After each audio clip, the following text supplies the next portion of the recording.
the Bracket Challenge. The Bracket Challenge starts this week. It's officially open right now. When you're listening to this podcast, the Bracket Challenge is officially open. Head over to dirtymomedia.com/bracket challenge to sign up. The number one seed, thanks to Kyle Larson missing the Coca-Cola 600, is. Are you really gonna do that? Well, he didn't get it. He got 0 points. But you were like, thanks to blank, blank, blank, blank, blank. I mean, that's okay. If that's the game we're gonna play. The following is a production of Dirty Mo Media. Hey guys, welcome to Action's Detrimental post Coca-Cola 372.5. Is that right? 372? Is that the accurate number? Is that it? I just threw a number out there. I feel like that's pretty close. 374.5 or something like that. So, yeah, we got plenty to talk about. I am Denny Hamlin. I drive the number 11 car. It was a bright teal Mavis tire and brakes machine this week. I love how the deal is if you win, they change the paint scheme. I think it's just a little clever, unique way to spice it up. They didn't change it by much. They just lightened like the tops of the sides of the car. I love that Mavis is one of the few brands in the sport that really uses the side of the car, now the number is pushed forward, to its full potential. Yeah. Like, who cares if your logo is cut off a little bit in the wheel well? It doesn't matter. Yeah. I hate them trying to fit. I hate it when sponsors try to fit their logo has to be perfect and presented this perfect way. Yeah. On the side of a race car. Like, well, we're going to run into it and destroy it anyway. So like, it's fine if it cuts off the bottom quarter of it. I agree that there's great paint schemes that aren't perfectly presented logos. So agree. They used the scheme well. Yeah. Where do we want to lead off today, Jared? Jared's my co-host, by the way. This guy's getting more screams every weekend than Taylor Swift. The past couple weeks, that actually might be true. With all the different races. I'm riding in a golf cart, and it's like just celebrity. I asked you this weekend, I says, when's Jared going to get a Jared? Yeah. Jared needs a Jared. All right. Submit your resumes to. Let's begin with the Bracket Challenge. The Bracket Challenge starts this week. It's officially open right now. When you're listening to this podcast, the Bracket Challenge is officially open. Head over to dirtymomedia.com/bracket challenge to sign up. It's free. It'll close at 3 p.m. on Sunday, right before the race starts, so get your picks in. The grand prize winner this year gets a prize pack that features an Arctic 72-quart ultra-light wheeled cooler, the 30-can floating soft cooler, more from Arctic to keep your drinks cool this summer, plus Dirty Mo Media swag. There will also be 11 additional winners who will receive the Arctic 52-quart ultra-light wheeled cooler along with a tumbler. Dale Jr. loves his tumblers, and a canned chiller. Man, that is a professional read right there, Jared. Let's sign this guy up for all reads. Here going forward, Travis. Mark it down. Jared's our new reader. That was great. First take. One take.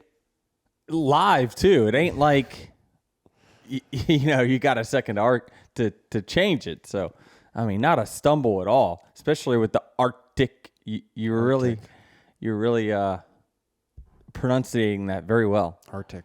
Yeah. So first round's going to be a Gateway, second round Sonoma, third round Iowa, fourth round New Hampshire, fifth round Nashville. Okay, who's your early pick? Well, I mean, we'd love to see the seedings, right? Yeah, so let's run through them real quick here. We've got the number one seed, thanks to Kyle Larson missing the Coca-Cola 600. Are you really going to do that? Well, he didn't get it. He got 0 points. But you were like, thanks to blank, blank, blank, blank, blank. I mean. That's okay. If that's the game we're going to play. All right. Now the one seed had nothing. Never mind. Well, maybe before that he could have said, thanks to the 11 crashing while racing for the win at Texas. Yeah, that's fair. That's true. I mean, there's always, back and forth for sure. Anyway. Someone told me that their drinking game is when I say for sure. Yes. And I've already said it many times. Do you recognize how many times you say that? Sort of.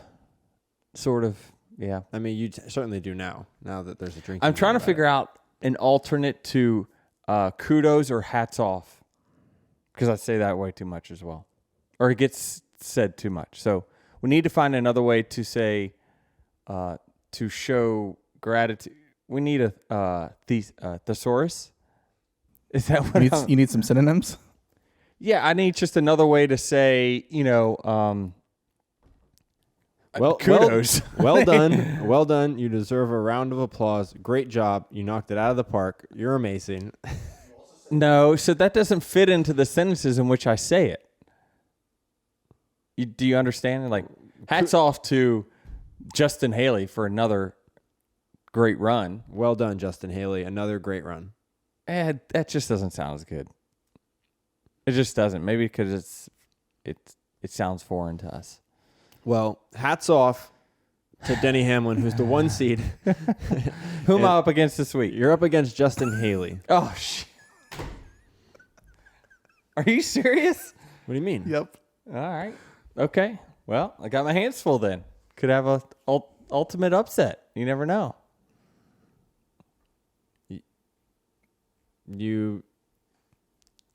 What? He's the 32 seed. I'm the 1. Yeah. You're saying there's no chance.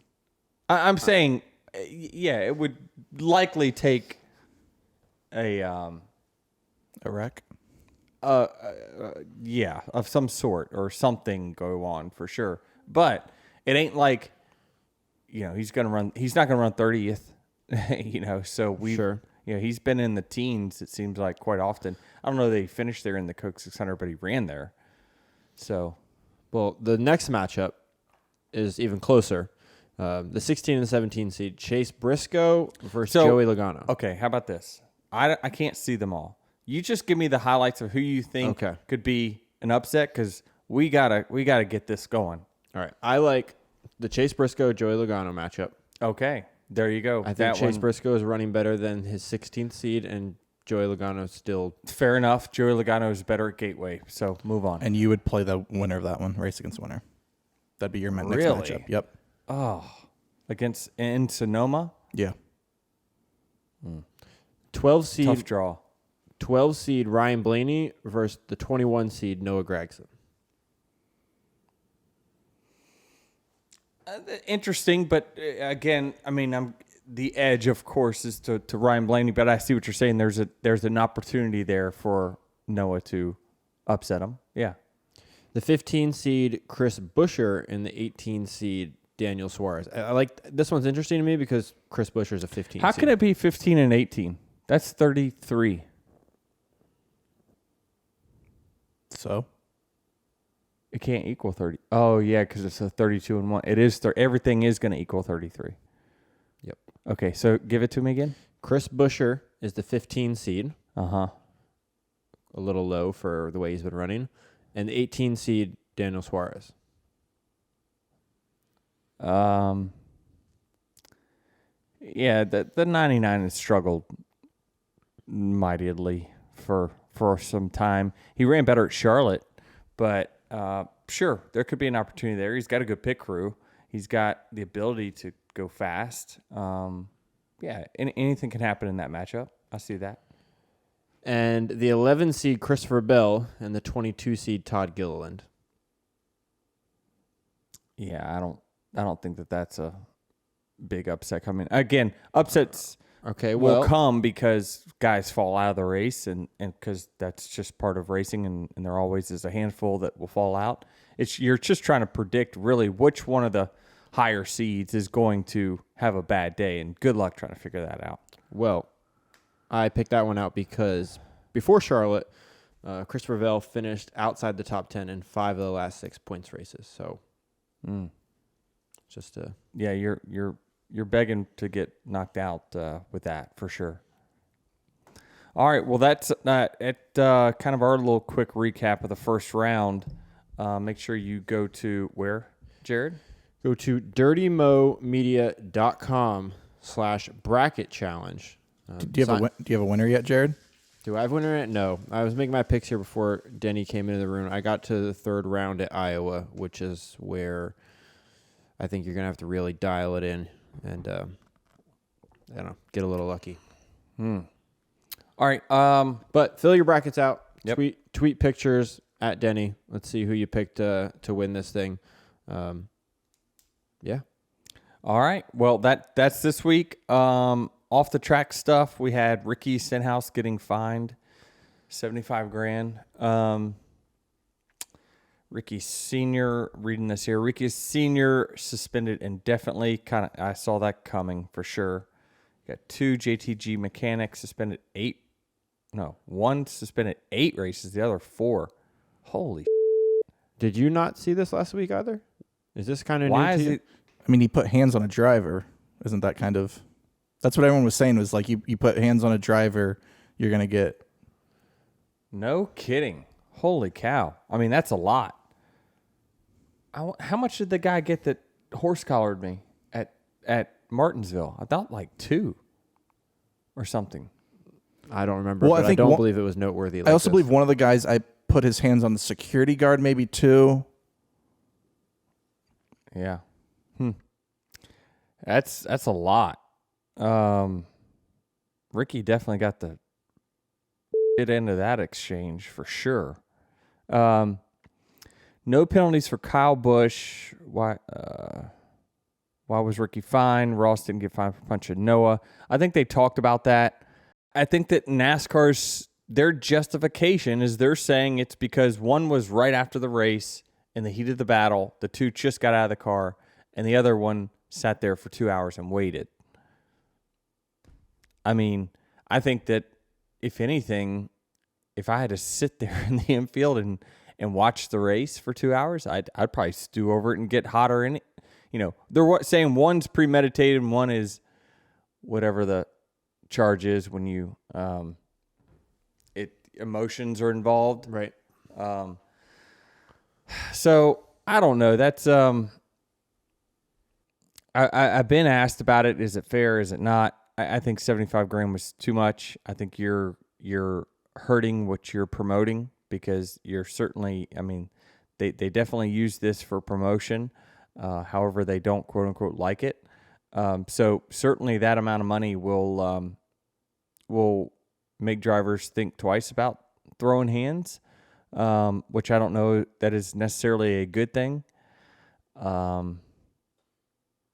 Yeah, it's I don't think Ricky got too fair of a shake there, but I don't know if he's going to appeal or not. But I can tell you, after the case that we brought, that good luck with that fix system.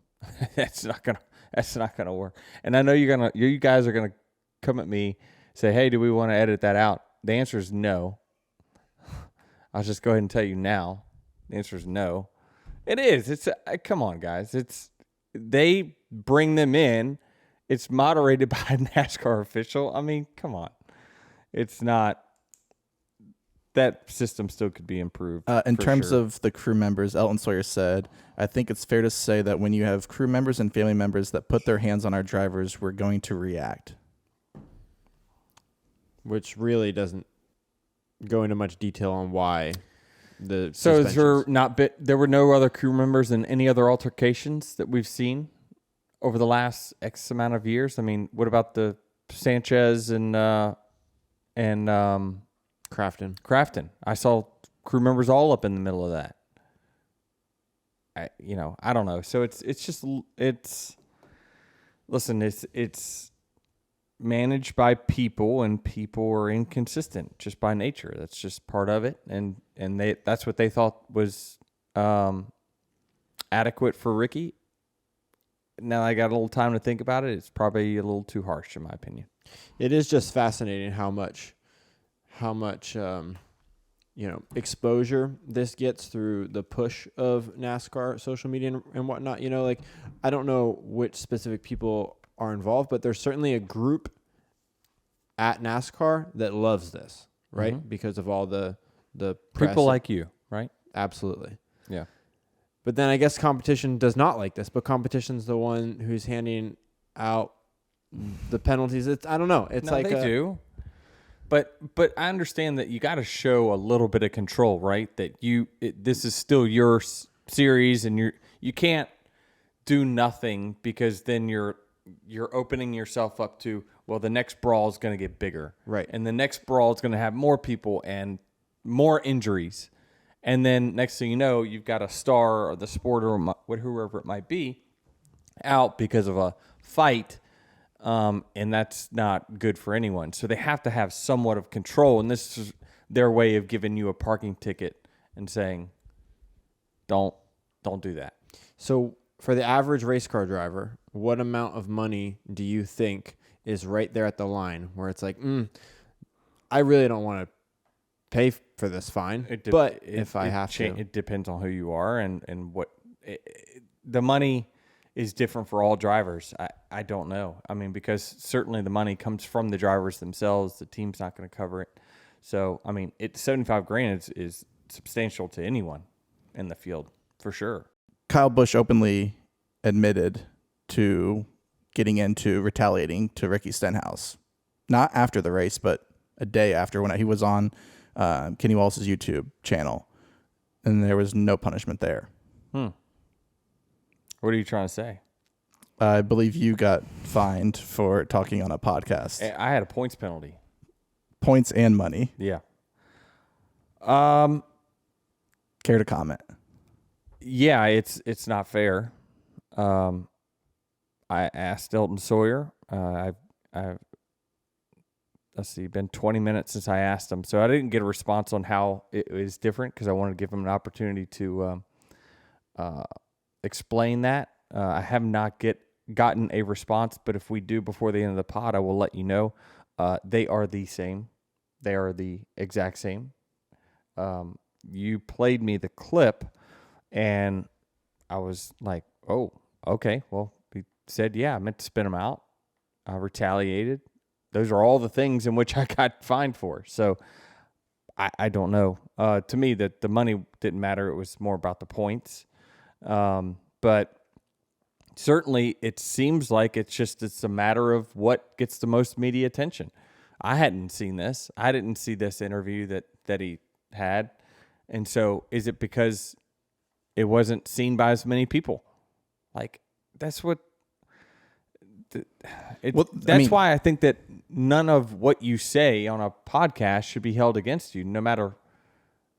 Kyle shouldn't, mine shouldn't have. It's because, what are they, moderating what all the drivers are saying from here going out?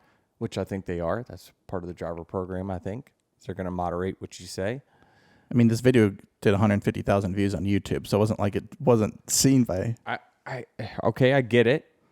But it didn't... I don't know. But you're right, I didn't hear it until... Is NASCAR listening to that? Yeah.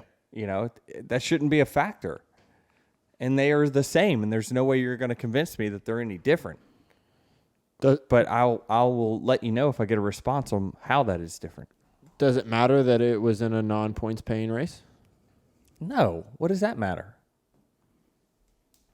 I'm asking you. Like, does NASCAR does that factor into NASCAR decision making? No, because then you can't find Ricky and his team. Then I think you're grasping at straws if you were to say, well, we don't pay points that race, so it's different. That's stupid. All right, not you. You're not. I'm just saying it would be a stupid excuse by them. Hopefully they don't say that. What else do we have? Charter discussion. It sounds like that SHR will be selling all 4 charters. I think news is expected on that later today, or at least news shared to the employees of Stewart-Haas Racing is expected today per Jordan Bianchi.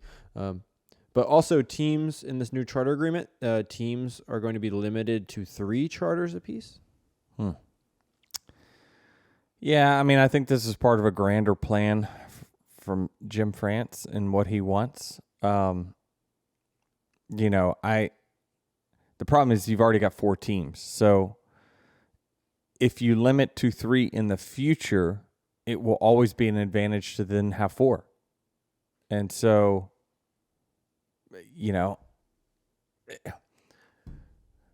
if Stewart-Haas goes away, how many 4-car teams are there left? There'll be 2. Can you name them?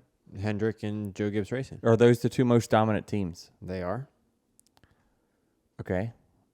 So how does a smaller team with less chances to win have a equal opportunity? Well, how much does that 4-car team matter? How much does that having that It's more data points. It's not helping Stewart-Haas lately. They got 4. They're in a little different situation.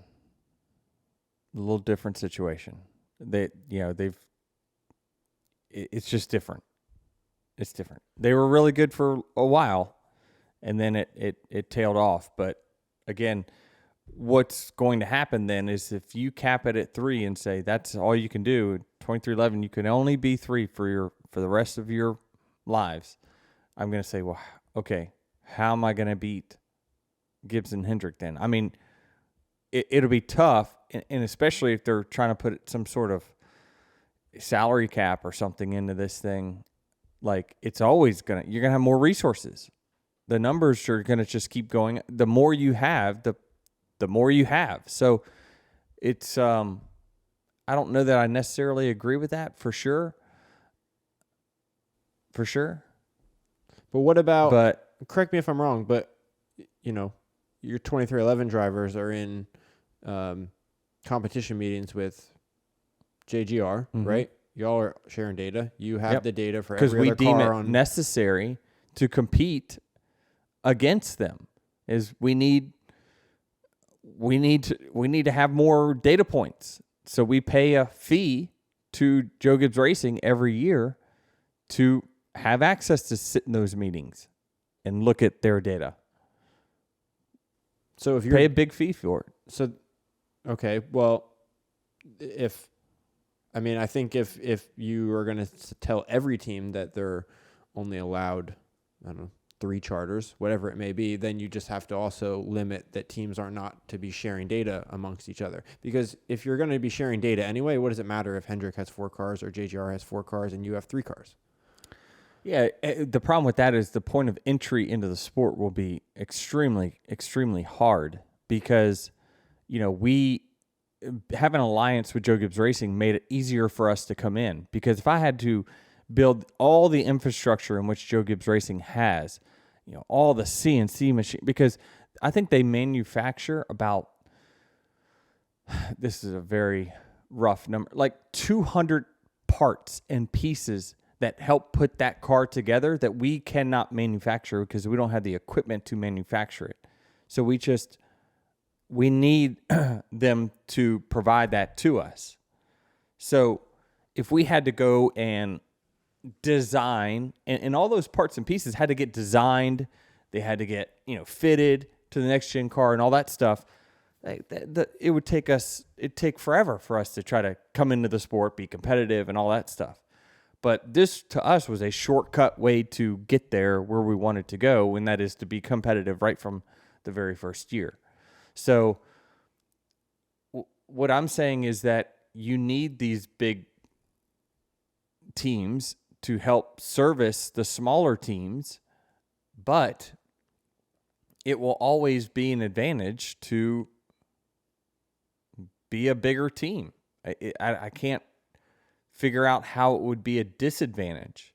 I mean, people can say, well, you're spreading your resources thinner.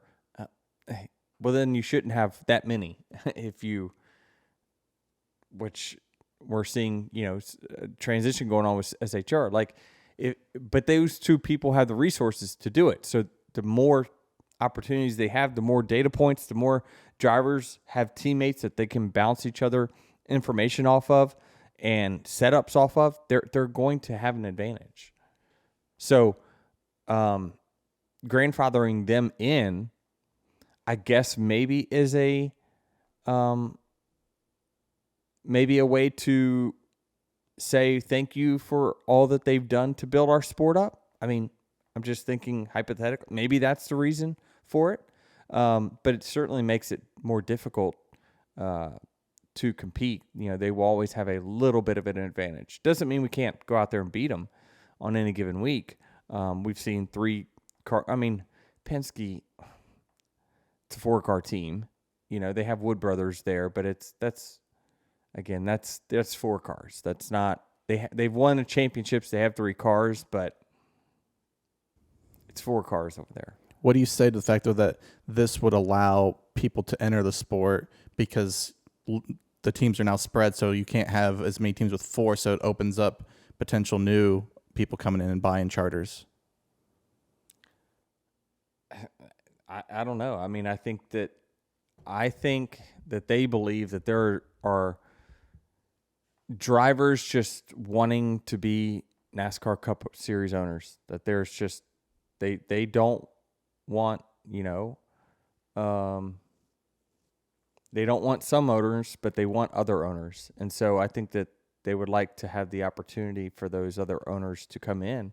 But I think until they change the business model for us, it's going to be, no one's going to want to do that. Those other owners I speak of have tried it and gone out of business. So, right. This only matters if teams can afford 3 to 4 healthy charters to begin with, right? Yeah. If your team can't afford 3 Yeah. charters healthy, then it doesn't matter how many they're allowed to have.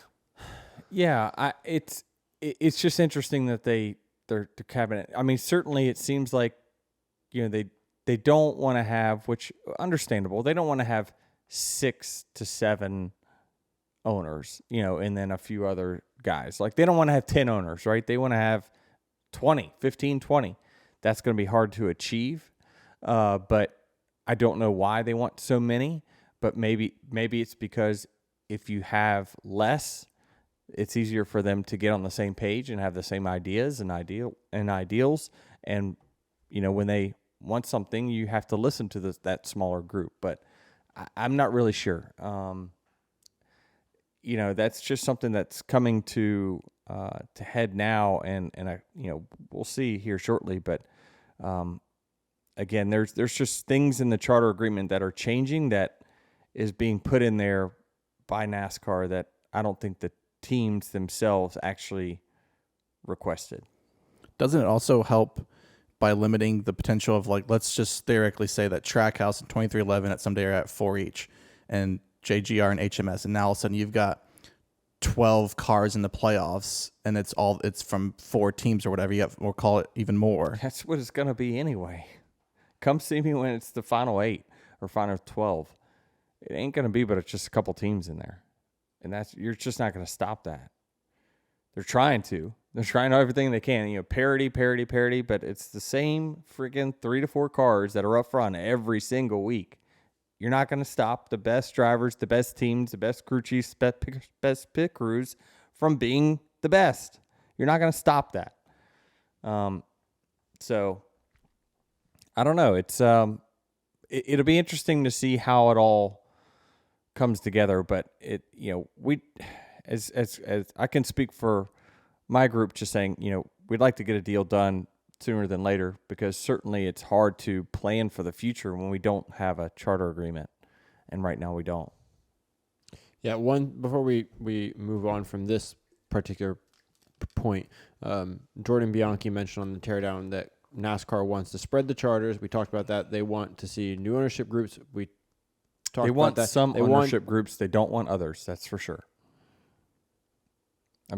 I'm letting you know they want to pick and choose their ownership groups. So you're saying they have eyes on a certain ownership groups Sure. they're trying to cater to bring them into the sport. I think that's fair. Yeah, I don't think there's anything false about that statement. Is there an approval process if I wanted to buy a charter, that even if I have more money, NASCAR still has to approve it? They do. Yeah, it still has to go through some sort of approval process. Yeah, but as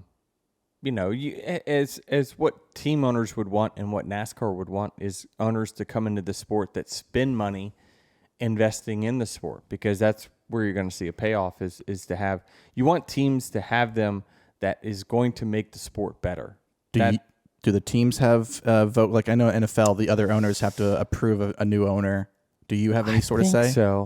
I think so. I don't know that. I don't know for sure.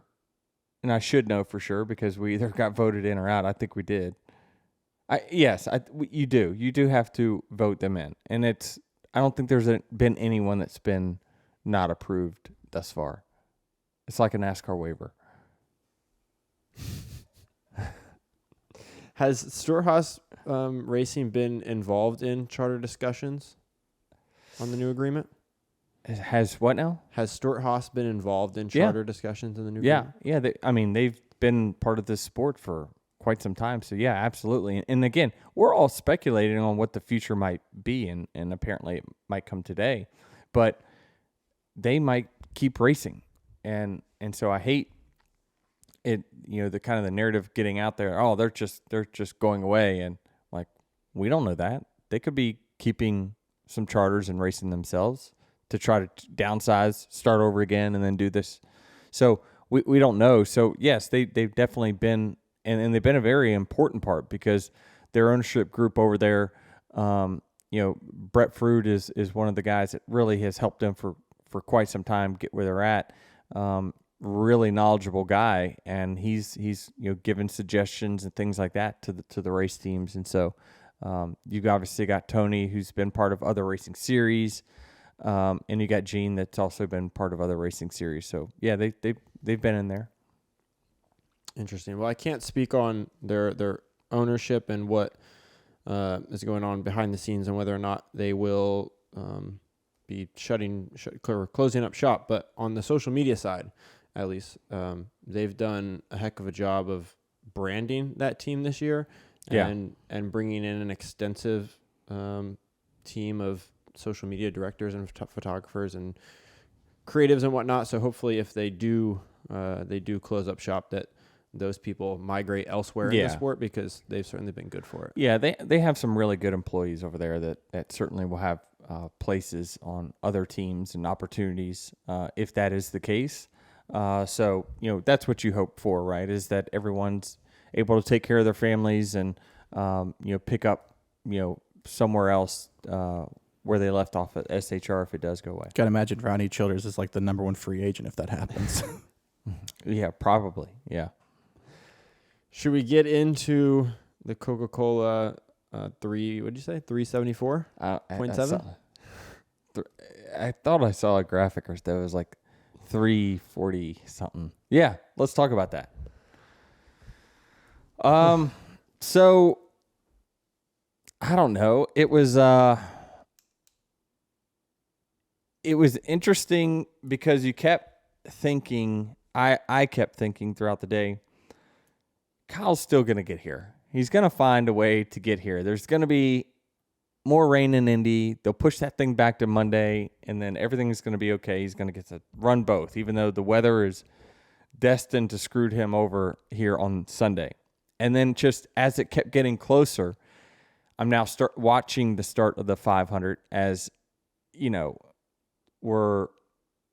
I think I kind of realized in my gut that he wasn't when they were saying during driver intros, he needs to be leaving here in 35 minutes to make it to the Coke 600 on time. And I'm like, oh, like it's real. He ain't going to, short of him getting in a crash early on, like it's not happening. And then, and so I didn't get to watch the Indy 500 very much. I got to watch really right up until he had that bad restart. And then we had to go out to the driver's meeting. So I didn't get to see any of it. And I didn't freaking record. I guess all that stuff's on demand now. But I want to watch and see how he did. Evidently, he was running in the top 5 to 10, they said, most of the day, right? Yeah. Yep. Had a speeding penalty. More than likely, I know Kyle's mentality a little bit. He's probably thinking if it was going into a green flag pit cycle sequence and if he's running 5th to 10th and he's got a few guys right there in front of him, he's like, I'm going to I'm going to NASCAR these guys. I'm going to beat them on green flag entry and get around them, and pushed it too much there and locked up the tires and sped. Man, that's a killer way to end that. It was still a great run, not a great finish, but a great run that he had apparently. And so I think, overall He should consider the 500 a success. He was competitive. I would like to see him do it again, not because he missed the 600, but just, you want to see him actually be able to do the double. I mean, it's an opportunity for them to sell more fan gear. I saw where he was like number one in merchandise sales for the IndyCar. So certainly you saw a lot of blue and is that papaya? Papaya. Papaya. Yeah, it's That's papaya. the official color. It's not orange. Right. Yeah, there was a lot of that going around. So probably got to take the 1100. Oh, yeah, you're 1100. Can you switch that, please, to 500? But hey, you can make a new sticker. It can be like my championship hats every year. Right. You just get a new one. And so they got to come up with a new slogan for next year. What could have been? What could have been, for sure. And I think had he had gotten the opportunity to get in the Cup car with 150 laps to go, it would have been very interesting to see how far he could have made it to the front. Like Allgaier said that he laps, had a rocket ship. Yeah, the car was fast. There's no doubt about it. I think Allgaier deserves to get a lot of credit for the job he did. It's such a hard job to do, to get in there and know that your job is do not wreck this car, because when he gets here, he's got to get in it. How hard is it that the setup, the car seat is not? Oh, how big of a difference is that? Kind of wedged in there, a little sideways, a little crooked. That's a hard job. Allgaier did phenomenal, just because when you think about it, like he had to creep his way into this race. Like he's running last for the very first part of it. And it's like, oh yeah, well, he got to, because he's feeling this thing out and he's like, okay, I can't go a lap down. So I need to sort of make speed here, but I can't wreck it. Like that in these next gen cars, when you spin out, it happens really, really quickly and you don't know it's coming at times. And so it's a tough job that he had, but I thought he did a great job. He was running 13th when they came in for the red flag, and it would have been very interesting to see how far Kyle could have took it from there, because he was going to have to start in the back.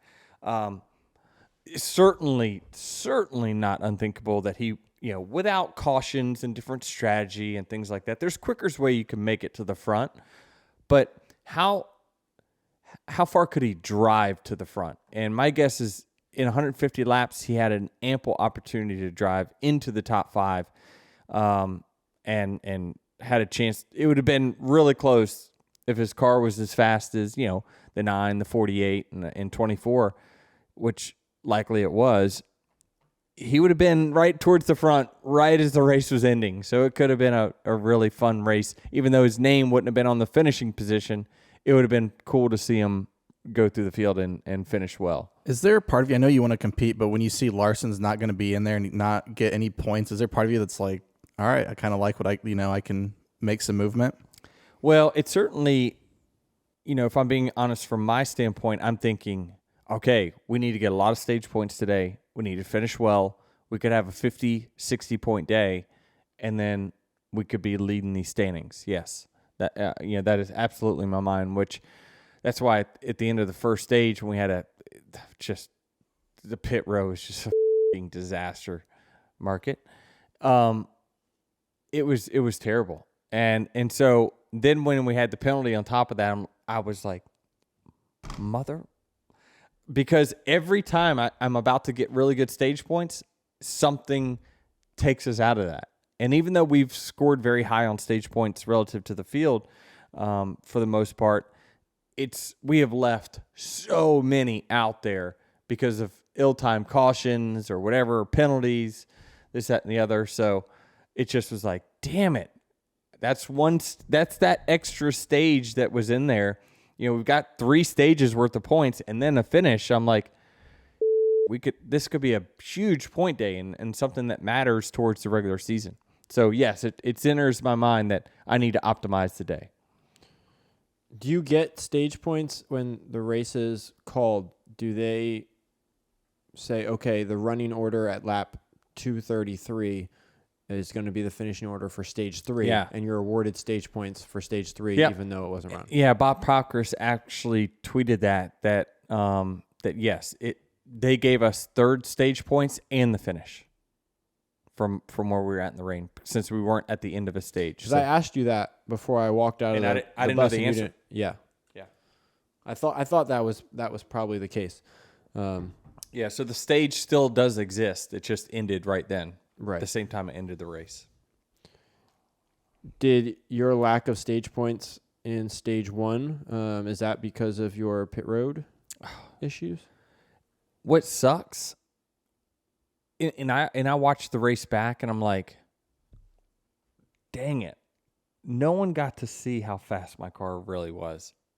Not even me. Like, I never had the chance to show it. Like, once we would get to 2nd or 3rd, caution come out, 10th, leaving pit road. Like, I just never got to show what I had, and we had just gotten my car really, really good. And then the rain came, and it was like, dang it. You know, we were about to be strong. I can assure you that. And but as it's raining, I'm like, and I said to my team, I'm like, I hate to say this, but I feel like I should take 5th, because I feel like there's more downside for me to continue this race than there is upside. I just don't know how well I'm gonna be able to navigate this pit road thing, because the way it worked out, that every car that was running worse was in front of the other car. Like, even though I knew that my car was capable of winning, I just didn't think that there was any way out of this pit road debacle. So with You that, thought the pit road debacle was going to keep you from like finishing better than 5th? I had more How is downside. that any different than... I had more downside. Because I came out, the best I came out on pit road any time with was 8th. I think you lost a spot. You lost every time, right? Coming out. Yes. All right. Well, you had a civil conversation amongst men. Yep. On pit road. And then, which was good, when I got out, I'm looking, and I said to Chris, show me the video where I'm pitting. And I saw it, and I'm like, okay, well then just move me back. It's not that easy. And people were on TV, Kevin Harvick was saying, well, the 11's just got to move back. What they didn't understand, and what wasn't shown when they were showing the pit road and everything that was going on, I had to go around the 24. Yes, I had an opening behind me, but the timing was terrible every time, because the 24 was always 2 spots ahead. He would pull in, his tire changers would run out on pit road. I would have to swing around them, so that would get me swung out to the right. I had an opening, but if I drove straight from where I had to swing out to get around his people, I would be nosed into my stall crooked. And then I wouldn't be able to get out that way. I needed all the space in my pit road box to get my car pointed to the right. Does that make any sense? Sure. Because it sounds like you can just pass the 24, though, and boom, that's not an issue. That would have helped a ton. And trust me, it was on my radar. I got to get around this damn 24 car to stop this bleeding of, it's killing me on entry and it's killing me on exit. It was just a bad, the order of pit picks was just not ideal. And nobody wanted to pit in front of me, which that's kind of a sign of respect a little bit, because, you know, they know that I'm going to run well, and you know, you don't want to pit in front of a car you think is going to run well. Was there anything Because you're going to have to go around them, and then you're going to box them in, and you don't want to have to go around anyone. So people try to pick pits around cars that they think they will outrun. Can we talk about that for a second? Because we know that a car who qualifies on the pole picks the first pit box. Every other car, then 2nd through 30 goes in order. What plays into that decision for the crew chief? Well, the first thing you want is an opening in or out. So those are the first pit stalls that will go first when, so say that there is, let's just pretend there's 5 openings at Charlotte Motor Speedway. because, they have access into the garage, so that's considered an opening. So there's a spot on the entry, before that opening and then after that opening. That's 2 gone. So that's 10 openings, let's just pretend, that you're going to have. Now you're going to have the last pits box, the very first one on pit road. That has an opening in. You got the very number 1 pit stall, Ty Gibbs, your fast qualifier, always takes that. That has an opening out because it's the first one. So let's just hypothetically say there are 12 openings. They typically will be the first 12 pit stalls taken. I qualified 11th, so I had the last choice probably of an opening, and it was in front of the 24 car, who we knew we knew they were gonna run well, but we had an opening in. But what sucks is we still think, all right, we're gonna outrun them, and we're gonna have our opening in, and he's not gonna have to. His tire changers will have to worry about me going around him. But he ran well up front all day, and he was always 2 spots ahead, and I always had to swing around him, try my best to get pointed. And as Kevin Harvick said accurately, these things don't turn well when you're going really slow. So I'm trying to steer to get my car somewhat pointed straight, and it forces me to go all the way to the midpoint of my pit box. I'd love to stop all the way back and have my tail hanging over the back, but I won't be able to swing around his people and get pointed correct to do that. I need more space to do it. So, and then the 17 car, who didn't post a qualifying lap because he was crashed, was the last guy to get picked. So there was only 1 spot left right in front of me. And it was like, damn. Literally nobody else on the grid wanted the pit box in front of Denny Hamlin. No, because they would have had to go, if we run well, they're going to have to go around me. And no one wants to do that. That slows down yourself and the pit crew. And then on top of that, then the worst case scenario comes. The 17's got to come around me. Who's running behind him? The 42. He's got to go around the 17. Who's running in front of the 42 or behind the 42? The 3 car. Mark. It was the worst parking jobs you've ever seen. It was terrible. And so I'm on the phone with both the 42 and the 3 during the rain break saying, what can we do?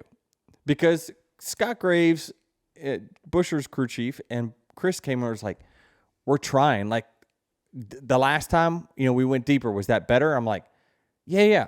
I mean, they tried to help us. They really did. And I lost my shit on the radio because all I saw was the first couple pit stops when their back was hanging out of the pit stall. And I'm like, come on. Like, we're racing for the lead up here. I don't know where he's at the time. I'm like, that's just not the right way. But he's trying to get out because he knows he's going to get boxed in from the 42. But the 42 has his car hanging out because he doesn't want to get stuck behind the 3. And I'm like, somebody has to go deep. So I'm on the phone with Austin. Austin, can he just, because he's the first guy that has an opening out because whoever's pitted in front of him is long gone. He's running so far back on the lead lap that car in front of him is gone. So his job then is to go deep in his stall because he's not going to have to worry about getting boxed out. That will at least put the 42 in a position where that he can get out, so he's not going to be so aggressive backing up to box in the 17, and the 17 won't have to be so aggressive to box me in. It is the worst case scenario, and it's crazy that on a 1.5-mile racetrack, a track that is that big, we have stalls that small. Like, that is... Can we redraw the lines at Charlotte Motor Speedway? Like, we got to have some standards when it comes to pit stall size. How different are these compared to other? There's some that are just way bigger. I'm just trying to think of a smaller track that has bigger stalls. Like Richmond comes to mind, that I believe has got much bigger stalls on a much shorter racetrack. There's the ability, and the thing is that there's stalls at Charlotte that they don't even use. There's like 2 on the back side, 1 on the front side. Like, can we utilize those pit stalls more and then redraw these pit stalls to be more adequate? Because to me, I am really close to rolling over the ankles of the 17 rear changers. Like, really close. I got to get out. I can't sit there and wait. So I'm trying to spin my car to get around his bumper, and I'm barely clearing him. It's just, to me, it's like, can we say safety is a problem here? Where I'm eventually we keep going the way we were going a couple nights ago. Like, we're gonna run over some pit crew guys. But is this just a matter of like unforeseen circumstances, right? Because typically the car who's picking that pit stall ahead of you, if that's the very last pit box to be selected, that car is going to be laps down. Usually. It just so happens that it was Buescher this week. Right.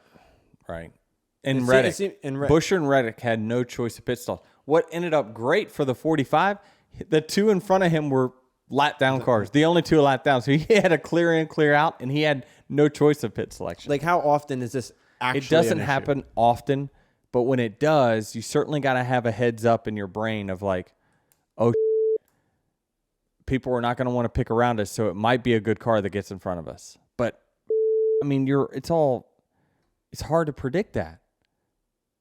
So it's tough. There's always games going on. There's always crew chiefs with big teams going to the small team saying, "Hey, pick in front of us or pick behind us." You know, that stuff's going on all the time. So it was. I certainly could have done a better job. Looking back on it, for sure, I would say I tried. I knew that I was going deeper than I wanted, but I needed that space because I couldn't get around the changers on the 24 without running them over.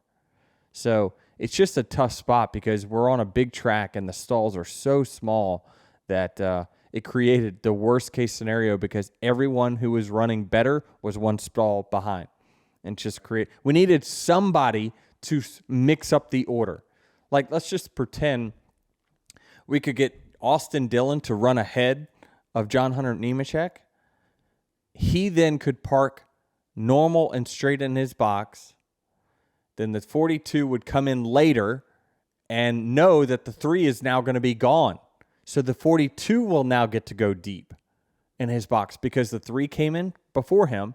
He knows he will not get boxed in by the 3, so he will go deep into his box. Allow the 3 to finish his stall. They both leave. Everyone's good. He now leaves room for the 17. 17 will then go deeper because the 42 went deeper, and it will leave room for the car behind, and then the car behind, and then the car behind. It's just an interesting thing that you don't know happens in the middle of a race that happens. Yeah, cars go laps down. That plays a role. Cars crash out. That plays a role. Opens up pit boxes. There's a lot of things that factor into what makes a good pit stop for any certain driver. Were you surprised that NASCAR called this race when they did? Yes, I was. Because I got a text. Let me bring it up. I want to make sure I'm accurate here. Me and Chris were talking about what adjustments we're going to make once we go back.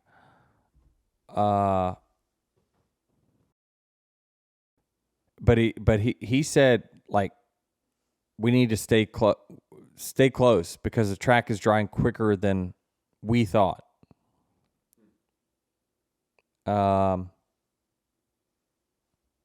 Yeah, I can't find it. I don't want to hold this thing up.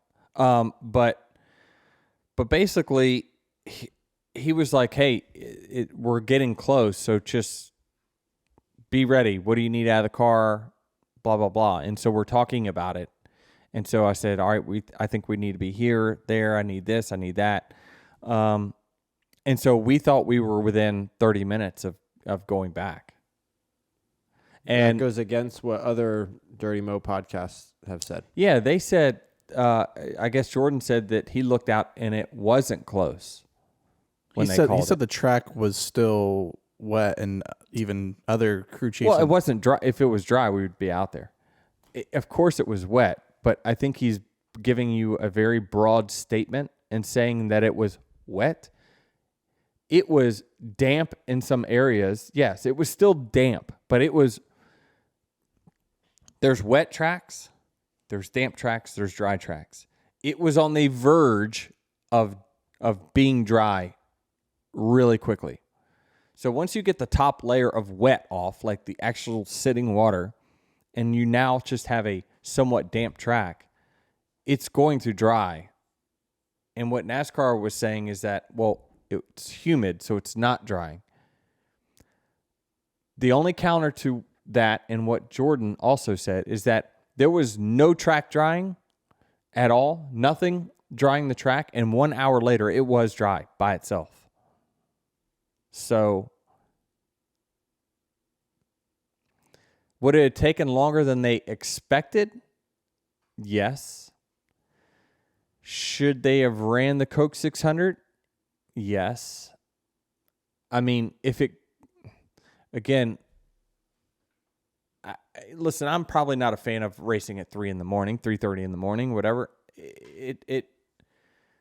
But man, you had so many people there. You had a sold out crowd.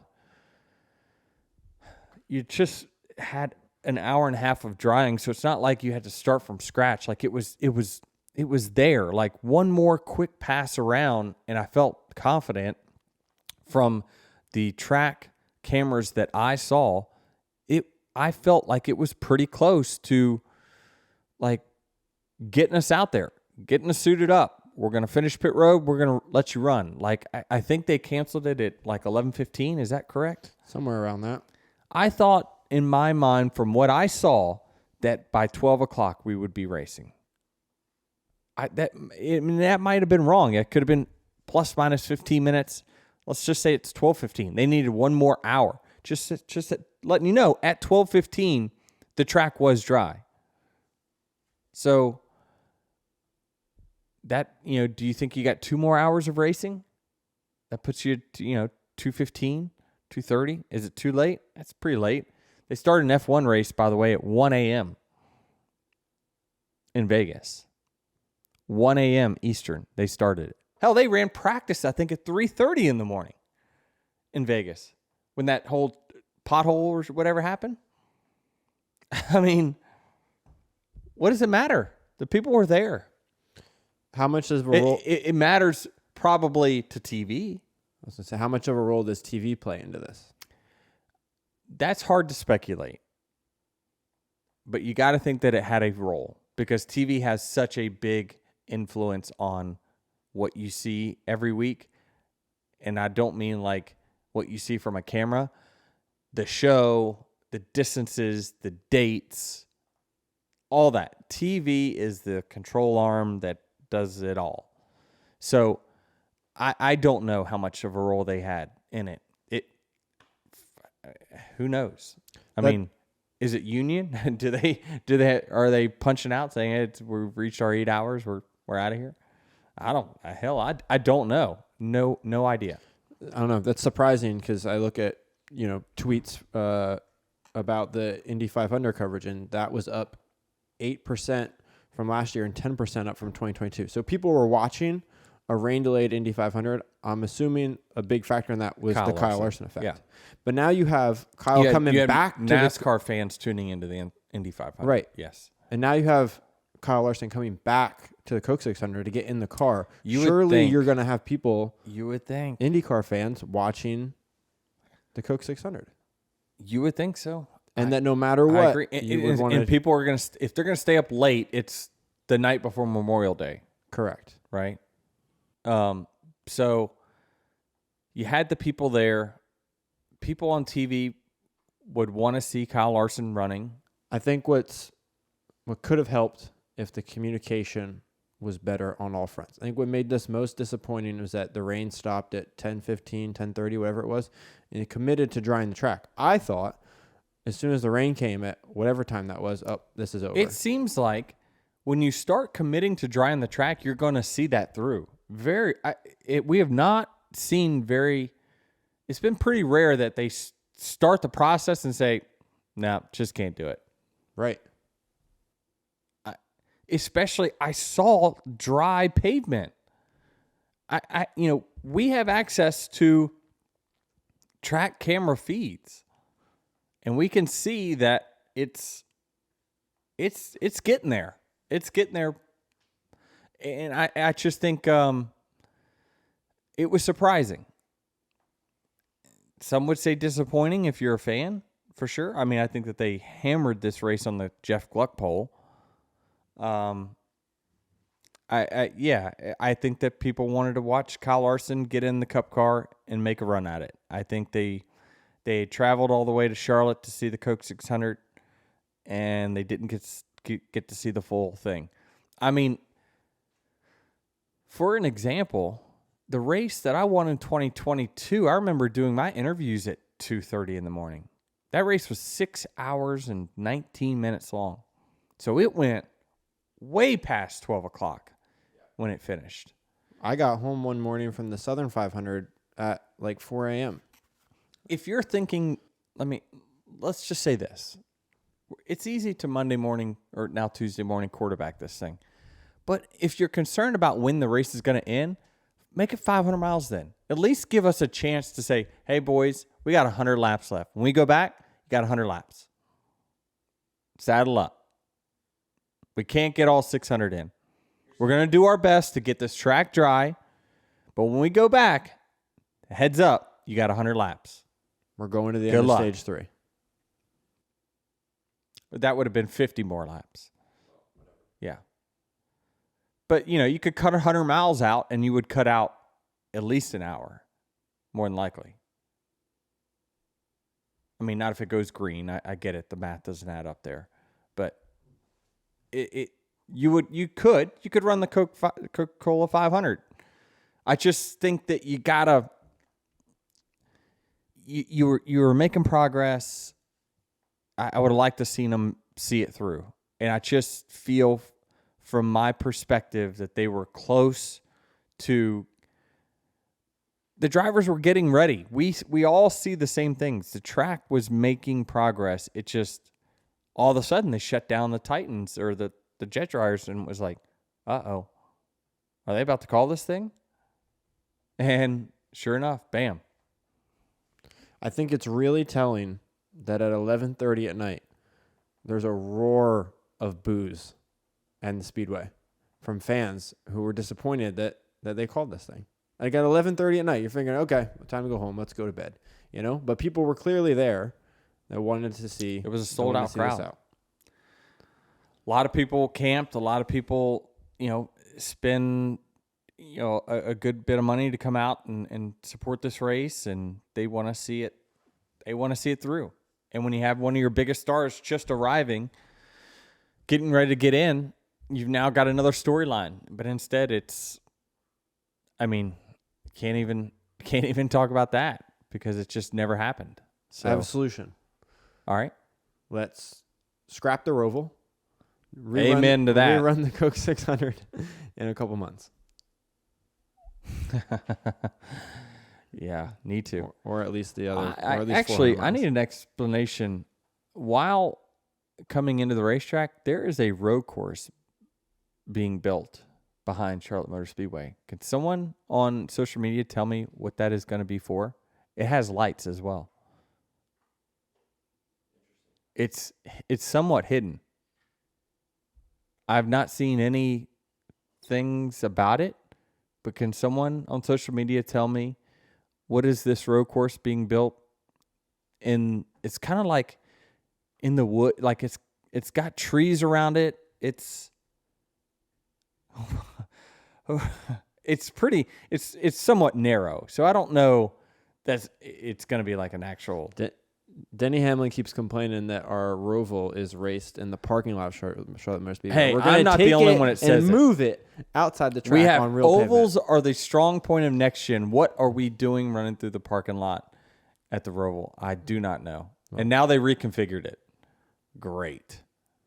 That just tells you that the track needed another storyline to keep this thing going.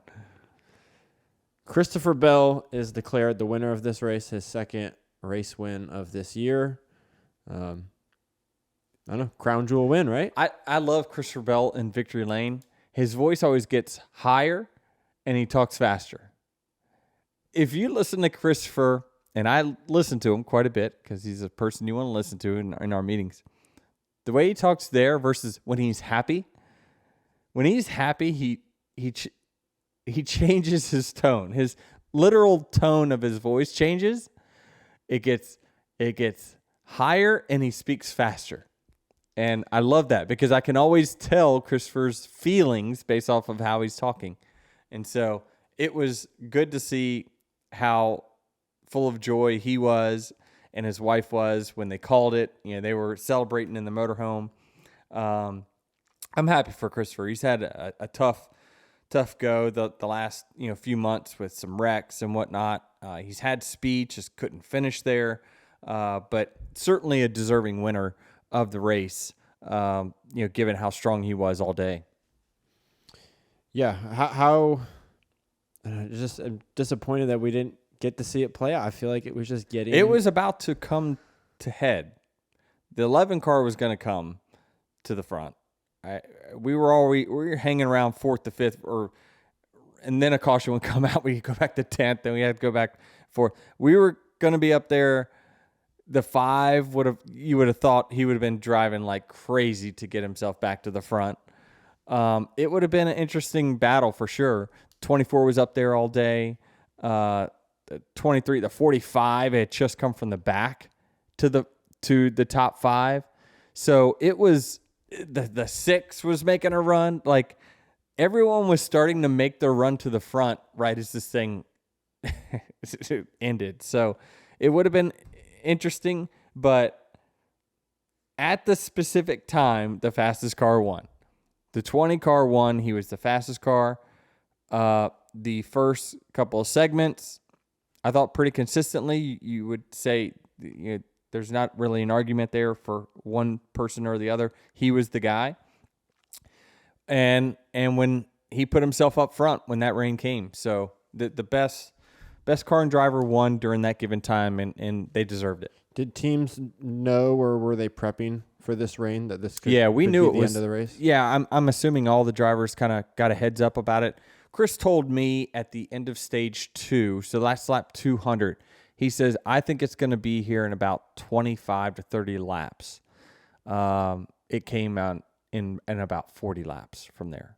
So it did come, but hey, we knew it was coming, and I think most of the field did, and so everyone kind of raced accordingly.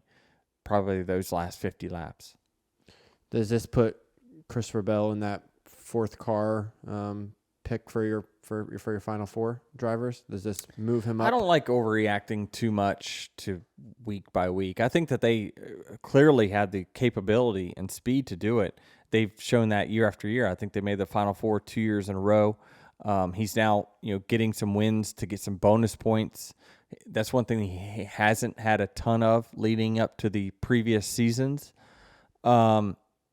But he's working on getting more now. And so he's probably got 10 bonus points. If he can get himself in the top 10 in points, he'll get some more points there. He's always had to win his way into the final 4, and he has. But it's easy to react and say, "Oh, he's the next. He's one of my final 4," and he very well could be. But I don't know. You just need a little bit more of a sample size, and I'm saying even the first half of the regular season actually still isn't enough of a sample size to pick your championship for. He's got 14 playoff points. 14. Couple stage wins. 4 of them, to be exact. Yeah, wow.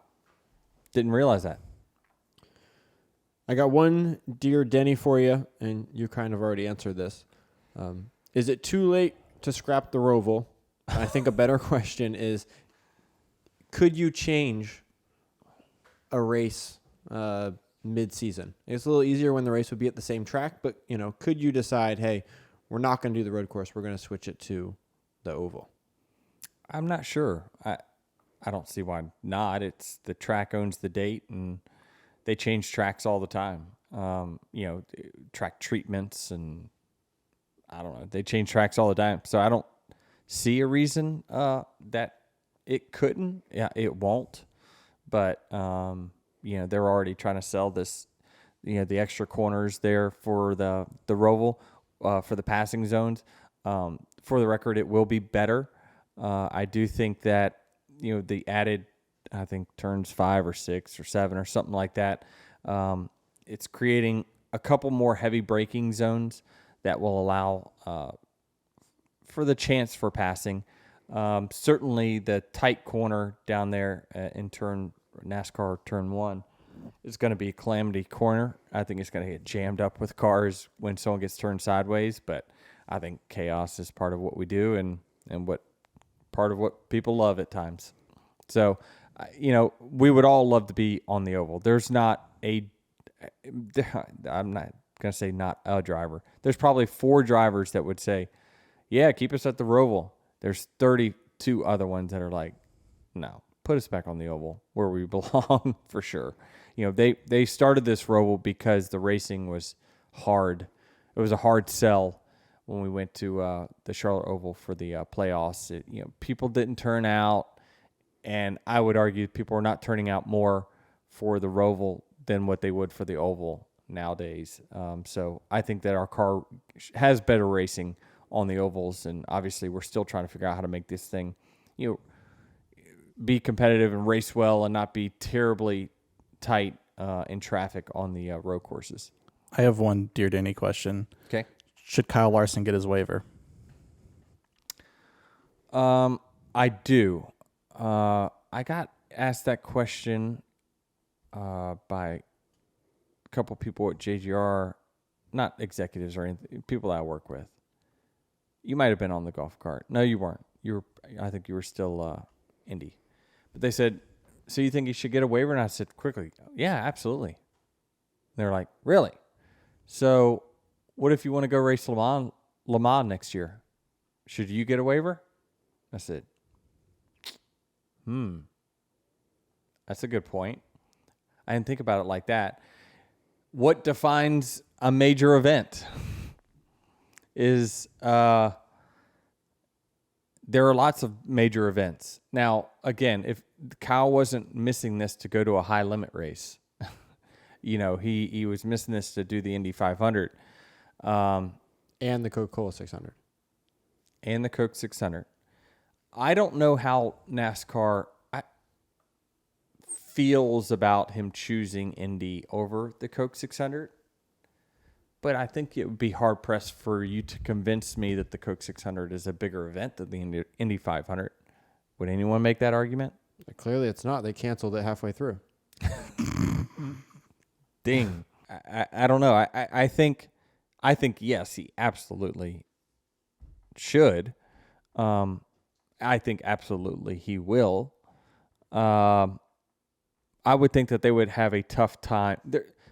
I would think it'd be very hard that they made this decision without already consulting with NASCAR on what they would do, right? You would think that Rick has already talked to Jim, said, "Hey Jim, we're going to get a waiver, right, just in case."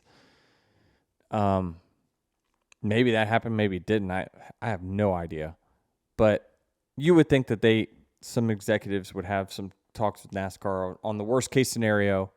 And what would they do? And you would think as many waivers has been handed out that they would.